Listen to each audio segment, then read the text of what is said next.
Quand j'ai créé la compagnie en 91 à Vichy, en grattant un petit peu, j'ai découvert, et vraiment découvert c'est le mot, parce qu'à Vichy personne connaissait vraiment qui était Albert Londres.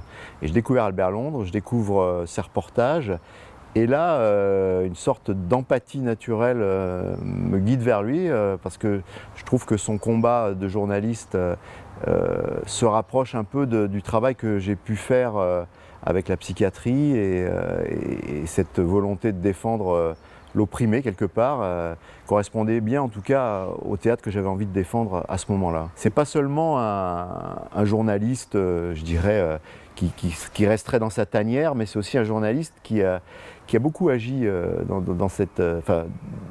le fait de faire avancer un peu la société. Un militant de la pensée et surtout un actif de la pensée, c'est-à-dire que non seulement il décrivait, il écrivait, mais en même temps, après coup, il agissait, c'est-à-dire qu'il a souvent écrit, par exemple, au ministre des Colonies pour signifier que c'était un scandale, la façon dont on traitait les hommes dans les bagnes. Ces mots résonnent aujourd'hui parce que au départ, il veut être poète et puis il devient journaliste. Donc je trouve que dans son écriture, on ressent ce côté un peu incisif qu'il peut avoir parfois dans les reportages. Plus je découvre Albert Londres, plus je me découvre aussi.